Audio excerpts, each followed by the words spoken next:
Bonjour à toutes et à tous, bienvenue sur le podcast Cancéro, le podcast qui aide les patients atteints de cancer à devenir acteurs de leurs soins. Je suis Abigail, pharmacienne d'officine, et ma mission ici est de favoriser le partage d'expériences et d'informations autour du cancer et des soins de support. Pour mener à bien cette mission, j'accueillerai à mon micro des patients qui nous raconteront leur histoire, mais aussi l'entourage proche, les aidants, les associations d'aide aux malades, ainsi que les professionnels de santé et les professionnels qui interviennent auprès des patients. J'espère que ce contenu vous aidera, et surtout si c'est le cas, n'hésitez pas à le partager auprès de patients de votre entourage. Je vous souhaite une très belle écoute.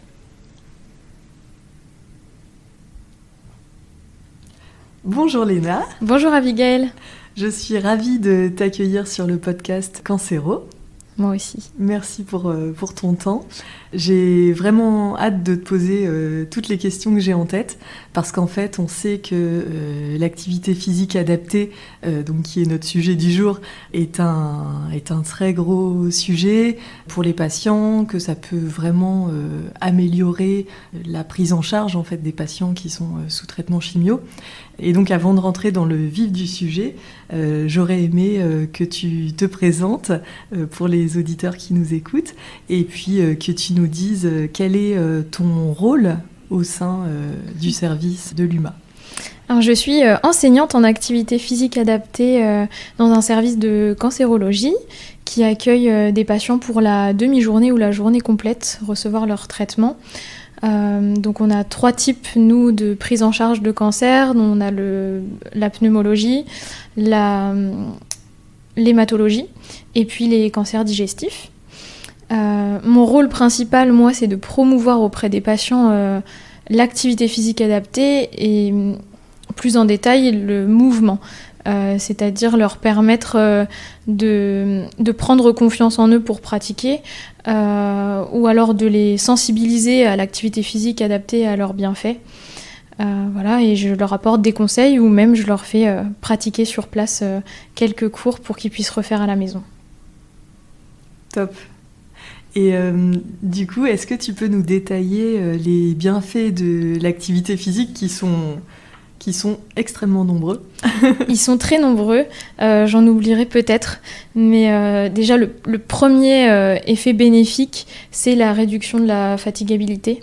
On sait que les traitements induisent beaucoup de fatigue, qui sont encore... elle est assez difficile à décrire, hein, on a du mal à savoir pourquoi, mais souvent c'est parce que forcément quand on est sous traitement, on a des effets secondaires qui nous bloquent un petit peu et qui nous empêche de bouger, ou alors on se dit je suis malade, donc est égal à je vais me reposer, et souvent l'entourage va promouvoir ça, le fait de se reposer, alors que c'est pas forcément ce qu'il faut faire, au contraire, mais je pense qu'on en parlera un petit peu plus après. Oui.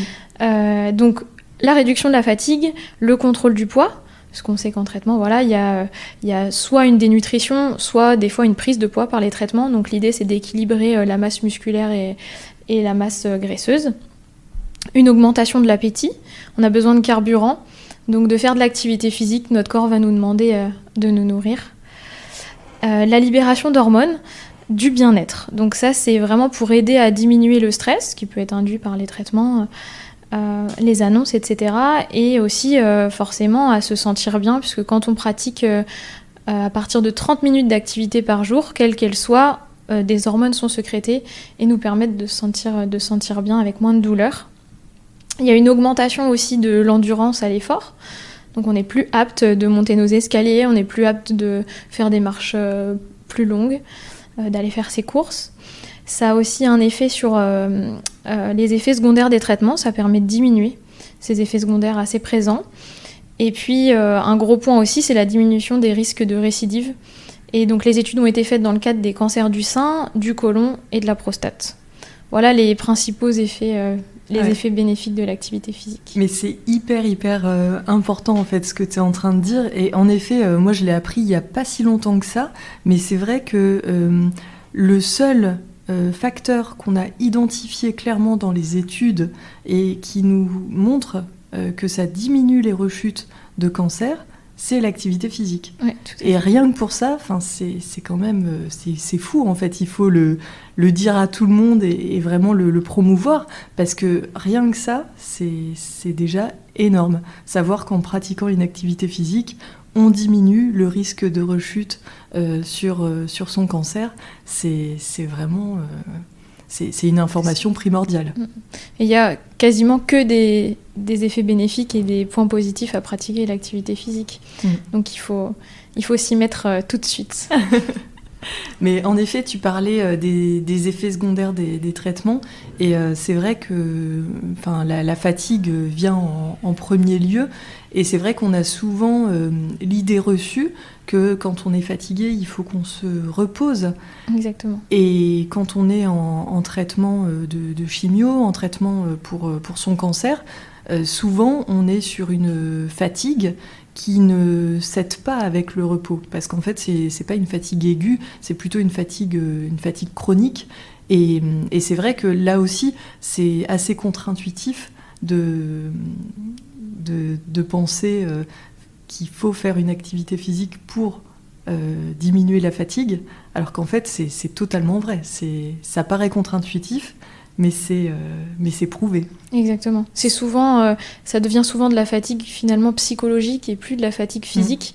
Alors qu'à la pratique d'une activité physique, on va au contraire faire travailler tous nos muscles, et là ça va devenir de la fatigue physique qui va nous permettre de mieux dormir, d'induire énormément de bienfaits. Et peut-être aussi que quand on fait de l'activité physique, justement, on est concentré sur son activité, et que du coup, ça permet au mental aussi de peut-être lâcher un peu, de moins penser à demain les traitements, aux effets secondaires, d'être plus présent à l'instant présent. C'est peut-être aussi quelque chose que les patients ressentent. Oui, bien sûr. Et puis de retrouver confiance en soi, une meilleure estime de soi. Et dans la plupart des activités aussi, de retrouver un lien social, de créer du lien. Et ça, c'est important pour le côté plutôt psychique. Ouais. Ça justement, je voulais embrayer sur ça. C'est vrai que pratiquer du sport en groupe, c'est aussi un moyen de se souder entre patients, d'échanger, de discuter, de vider son sac. C'est des moments de lien qui sont hyper importants et qui sont essentiels. Et puis c'est motivant, parce que c'est vraiment la motivation qui peut être un frein à la pratique de l'activité physique, alors que là, le groupe va permettre un entrain général et une envie de réussir et voilà, de s'entraider. Oui, c'est ça, on se supporte entre patients, et au-delà de ça, ça peut ouvrir le dialogue après sur autre chose pour justement ne pas se sentir seul et se sentir soutenu. Tout à fait, oui. Non, mais c'est top, merci pour toutes ces précisions. Mais voilà, si on n'était pas convaincu des bienfaits de l'activité physique, là je pense que maintenant on l'est. Voilà. Mais en fait, c'est valable pour tout le monde, hein. C'est valable pour les personnes qui ne sont pas en traitement, les personnes qui sont en traitement. C'est valable pour les accompagnants aussi, parce que ça peut être super aussi d'essayer de motiver le patient qui est en traitement. D'essayer de le motiver, par exemple, à pratiquer une petite marche et de l'accompagner. Les bienfaits pour la santé sont au final pour tout le monde. Oui, j'allais en parler.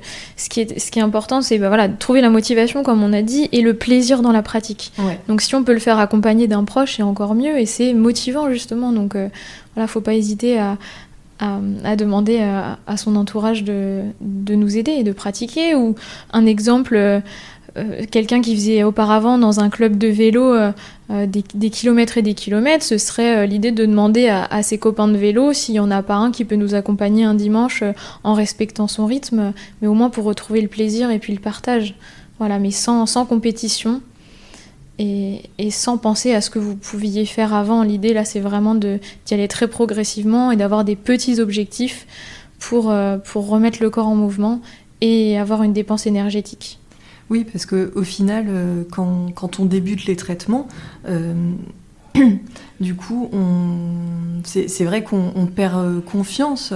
On pratiquait, alors peut-être que le patient pratiquait de l'activité physique avant, qu'il était très, très sportif, et du coup, les traitements, ça va être un petit peu un arrêt de son activité physique. Et du coup, c'est vrai que ça peut être suivi d'une perte de confiance. Exactement, ouais. Très démoralisant de se dire qu'on n'est plus capable de faire ce qu'on pouvait faire avant. Ouais. Et même aussi les patients qui se font opérer. Quand on sort d'une chirurgie, bien sûr, on ne peut pas reprendre le sport comme ça. Oui. Et c'est vrai que pour ces personnes-là, ça doit être assez frustrant aussi de ne pas avoir le niveau d'avant et de faire peut-être moins. Mais c'est ça. C'est pour ça que c'est important de se donner des objectifs bien moins, inférieurs à ce qu'on pouvait faire avant, pour reprendre confiance justement et se dire qu'on est capable et les augmenter très progressivement. Donc c'est vraiment ce qu'on conseille, d'y aller très tranquillement au début. Et de pouvoir garder la motivation sur le long terme au final, parce que c'est un marathon tous ces traitements. Ouais. Et faut pas penser à court terme, faut vraiment penser à très très long terme. Et du coup, ça me vient aussi, je trouve que c'est hyper intéressant pour les patients aussi qui n'ont jamais pratiqué d'activité, parce que justement, ça peut leur permettre, ce moment-là, d'instaurer cette bonne habitude dans la durée. Bien sûr. T'as déjà eu des patients comme ça Oui, j'ai déjà eu des patients et c'est très difficile de leur faire changer leurs habitudes. Ouais.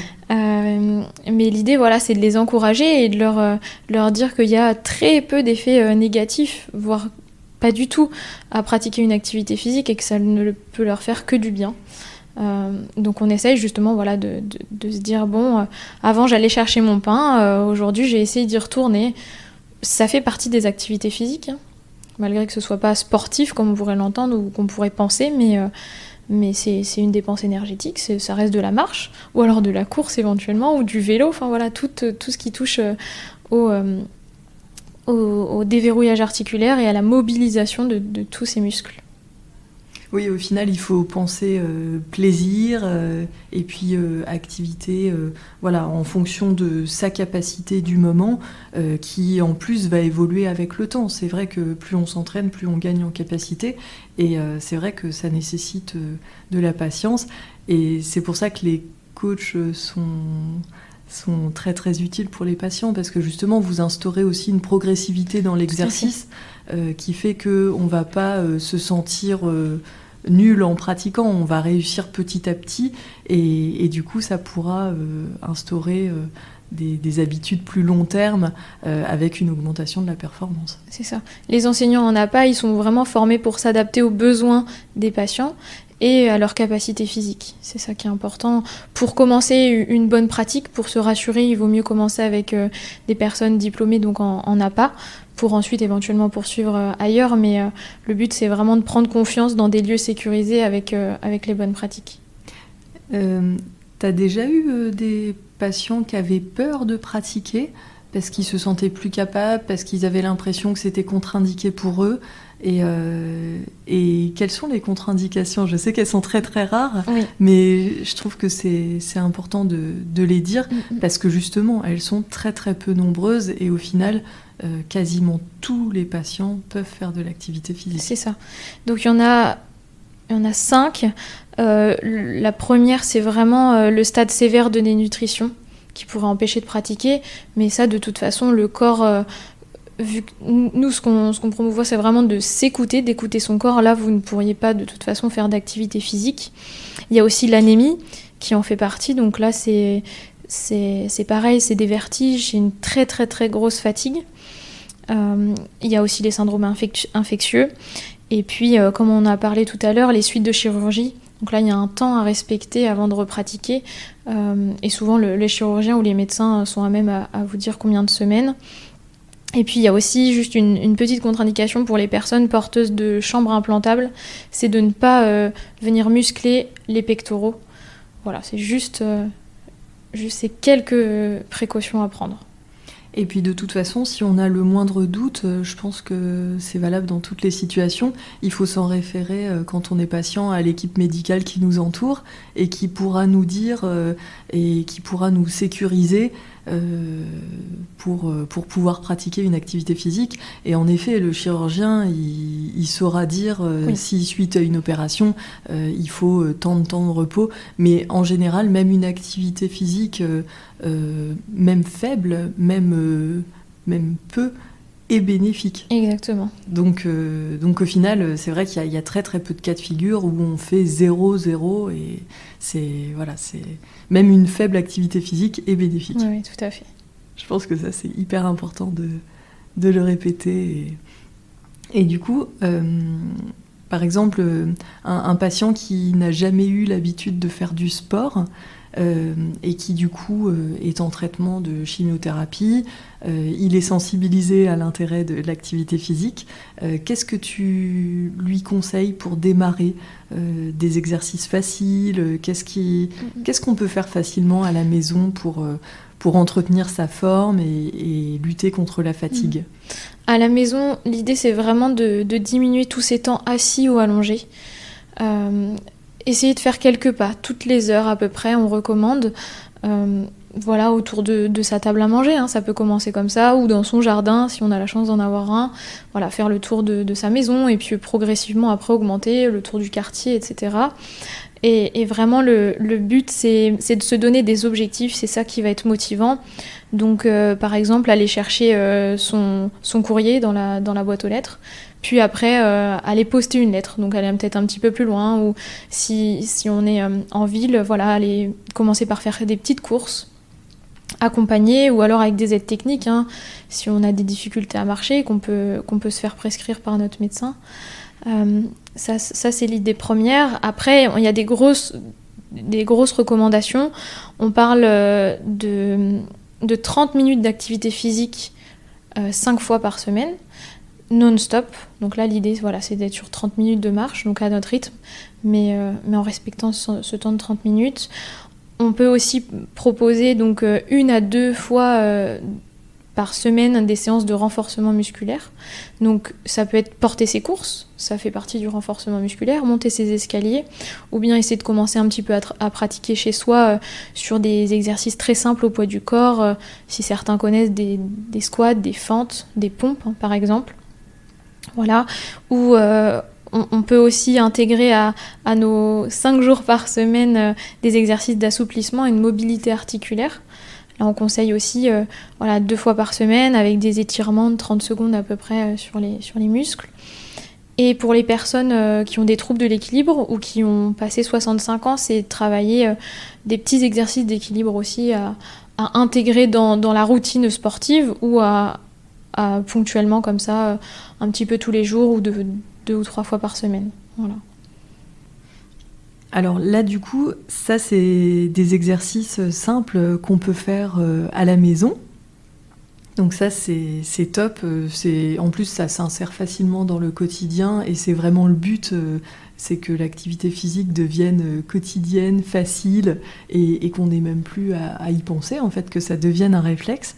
Et pour les personnes qui voudraient aller un petit peu plus loin pour trouver une activité physique et qui sont en traitement, du coup, tu conseilles de t'orienter vers quelle structure pour faire ? Donc il y a souvent des réseaux régionaux de cancérologie, comme la Ligue contre le cancer par exemple, ou alors des comités olympiques et sportifs qui peuvent nous orienter vers des clubs sportifs adaptés dans un premier temps, et ensuite sur des petites activités gym douce notamment, ça peut être après yoga, ou vraiment quelque chose à plus forte intensité, mais tout en étant encadré. Et ça, c'est le plus important, je pense, pour recommencer une pratique et être entouré aussi de bonnes personnes. Oui, il faut que le coach en activité physique, au final, ait conscience de la pathologie et des limites que ça peut engendrer à l'activité physique et qu'il adapte le contenu de son cours. Mais sinon, on peut tout à fait faire de l'activité physique dans un club... classique en fait. Exactement, oui, sans problème. Voilà, il faut s'écouter, c'est le maître mot. Après, voilà, on peut éventuellement en parler au coach, mais l'idée c'est vraiment de se sentir à l'aise dans la pratique et de trouver une activité qui nous motive et qui nous plaise. Voilà. Et ce que je peux aussi conseiller aux auditeurs, c'est de se rapprocher de leur mutuelle qui commence de plus en plus à rembourser les activités physiques adaptées sur du court ou du long terme, ou alors ponctuellement comme ça, mais ça peut être intéressant pour ceux qui ont envie de commencer à pratiquer. Ah mais complètement, c'est hyper intéressant et en plus j'avais pas du tout cette notion-là, mais c'est vrai que l'activité physique, on sait à quel point c'est indispensable et pour autant il n'y a pas de prise en charge. C'est vrai que ça paraît fou, mais du coup c'est super que les mutuelles commencent à être sensibilisées à la question et prennent en charge, du coup ils prennent un montant de cours ou un équipement peut-être ? Oui, c'est ça, ce soit un montant à l'année, soit ponctuellement des cours. Oui, il faut interroger les mutuelles. C'est très différent. Chaque contrat de mutuelle est unique et à chacun de voir avec sa mutuelle s'il y a une prise en charge pour ça. Est-ce que tu as des exemples, Léna, de patients qui sont avec toi toutes les semaines en cours d'activité physique et qui sont l'exemple même qu'on peut se mettre au sport ou à l'activité physique, même quand on n'a jamais pratiqué et que ça permet d'avoir des bienfaits énormes pendant les traitements? J'ai un très bon exemple d'une patiente qui vient à mon cours toutes les semaines, qui est sous oxygénothérapie et donc qui a un appareil en continu sur le visage pour lui apporter de l'oxygène, et on peut tout à fait adapter la séance à son rythme et à cette contrainte malheureusement, mais on y arrive tout à fait. Elle est très contente des bénéfices que ça lui apporte. Ça, elle te le dit, elle le ressent sur sa capacité pulmonaire, sur ses articulations. Alors surtout sur les articulations, parce que malheureusement au niveau pulmonaire, là c'est arrivé à un stade où on ne peut plus faire grand-chose pour améliorer la capacité pulmonaire. Mais elle ressent surtout les douleurs qu'elle pouvait avoir musculaires, qui s'induisaient par le manque d'activité physique qu'elle s'interdisait de faire. Et la peur aussi de pratiquer, mais là comme c'est encadré, on surveille la saturation en oxygène régulièrement, elle aussi de son côté, donc c'est ça qui est super. Mais c'est top, là c'est vraiment un exemple comme quoi on peut tous faire de l'activité physique, même avec des états de santé fragiles, et ça c'est bon de l'entendre. En tout cas, je pense que le meilleur conseil qu'on puisse donner aux patients pour conclure, c'est de ne pas hésiter à se renseigner dans l'hôpital où il est pris en charge. Je pense qu'il y a des coachs en activité physique à peu près dans tous les services maintenant de Cancero, non ? Je suis pas certaine encore que ce soit encore très développé partout. Ça le devient, mais c'est en cours. Mais c'est possible, il faut pas hésiter à demander de toute façon. En tout cas, oui, demander à l'équipe médicale qui nous encadre où est-ce qu'on peut pratiquer de l'activité physique adaptée, qu'on nous oriente vers une structure qui a l'habitude de prendre en charge les patients qui sont sous traitement, et puis pourquoi pas vers le tissu associatif. Exactement. Et surtout trouver une activité qui nous plaise, que l'on puisse faire sur le long terme avec des personnes qui nous font du bien. Voilà, je pense que c'est au final tout ça, les bienfaits de l'activité physique. Être régulier, c'est vraiment ce qui est important pour qu'il y ait des bénéfices visibles. Eh bien, en tout cas, merci beaucoup Léna, merci beaucoup pour ton temps, merci d'avoir répondu à toutes mes questions, c'était hyper intéressant et j'espère qu'on a convaincu tous nos auditeurs des bienfaits de l'activité physique, qu'on soit ou pas en traitement. Tout à fait, merci à toi. Merci.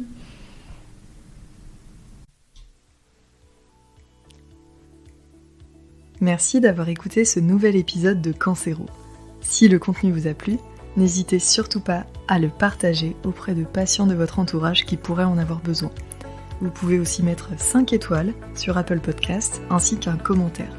Ça permet de rendre le podcast Cancero plus visible et d'aider un maximum de patients. Si vous souhaitez me contacter pour me faire des retours sur les thèmes que vous aimeriez que j'aborde, me faire part de vos problématiques ou peut-être même me raconter votre histoire, c'est sur la page Instagram du podcast que ça se passe. À cans.hero, canc.heros. Je vous souhaite une très belle journée, prenez bien soin de vous et à très vite.